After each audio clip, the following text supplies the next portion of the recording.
हर खबर पर होगी आपकी पकड़। डाउनलोड कीजिए एबीपी लाइव ऐप। यूपी में अब लगेगी लव जिहाद पर रोक, क्योंकि इस वक्त की बड़ी खबर यही है कि योगी सरकार ने लव जिहाद के खिलाफ कानून का जो मसौदा तैयार किया था उसे कैबिनेट की बैठक में पास कर दिया गया है। अब यह मंजूरी के लिए राज्यपाल के पास भेजा जाएगा। राज्यपाल की अनुमति के बाद लव जिहाद पर बना प्रस्ताव कानून बन जाएगा। फिर प्रस्ताव को अगले सत्र में चर्चा के लिए विधानसभा में पेश किया जाएगा।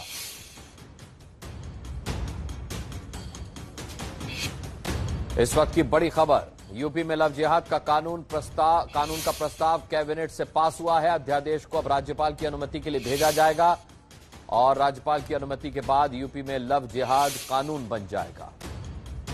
इसमें सबसे बड़ा जो फैसला है वो है उत्तर प्रदेश विधि विरुद्ध धर्म संपरिवर्तन प्रतिषेध अध्यादेश 2020, जो कि आवश्यक है और उत्तर प्रदेश में कानून व्यवस्था को सामान्य रखने के लिए, इंसाफ दिलाने के लिए महिलाओं को और विशेष रूप से जो अनुसूचित जाति जनजाति के लोग हैं उन लोगों को जो एक इंसाफ मिलेगा, उस पर एक बड़ा फैसला कैबिनेट ने लिया है। अध्यादेश लाने का फैसला किया है जिसमें 10 वर्ष तक की सजा का प्रावधान किया जा रहा है और उस घटना के जो दोषी होंगे उन दोषियों के खिलाफ कठोरतम कार्रवाई यह करने का निर्णय लिया गया। हम ये कह सकते हैं कि आज इस पे कानून बनाने की बात कैबिनेट में कैबिनेट ने अपना मोहर लगा दिया है। अध्यादेश आएगा और सदन में आएगा विषय, और हमारा लक्ष्य यही है कि उत्तर प्रदेश के अंदर यह लोगों को पता चलना चाहिए कि छल और प्रपंच से, धोखाधड़ी से, किसी को गुमराह करके, अपना नाम छिपा करके, अपना धर्म छिपा करके जो धोखा देने का अब तक काम होता रहा है वो आगे नहीं होने पाएगा। उसके लिए कानून का शिकंजा तैयार है। रणवीर हमारे संवाददाता इस वक्त आपको दिखाई दे रहे हैं स्क्रीन पर। यहां हम उनसे इस विषय में बात करेंगे। रणवीर, कानून के प्रस्ताव पर मोहर लग चुकी है। अब लव जिहाद कानून बनने में बस कुछ ही कदम का फासला और तय करना है और फिर यह कानून का रूप ले लेगा।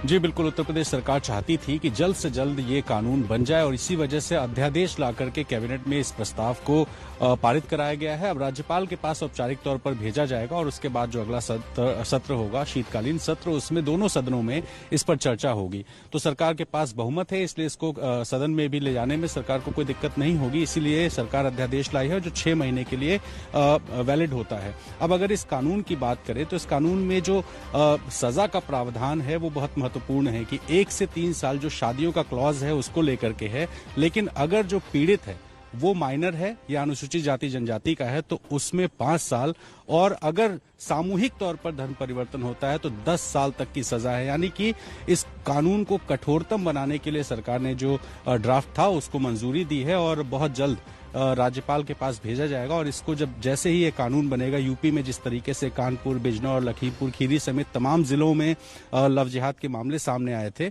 उन मामलों में आईपीसी सीआरपीसी की जगह जो ये कन्वर्जन एक्ट है, इस एक्ट के तहत लोगों को गिरफ्तार किया जाएगा, सजा होगी और ट्रायल चलेगा। तो जाहिर है कि यूपी एक ऐसा प्रदेश है जहां पर इस कानून की डिमांड बहुत लंबे समय से चल रही थी। मुख्यमंत्री योगी आदित्यनाथ ने भी घोषणा की थी और अब वो उसको पास कर दिया गया। जी बहुत बहुत धन्यवाद रणवीर इस तमाम जानकारी के लिए आपका। जिस तरीके से रणवीर ने बताया कि लव जिहाद के लिए कानून लाने पर बहुत समय से मांग चल रही थी, आपको बता दें कि इस विषय पर विवाद भी कम नहीं है।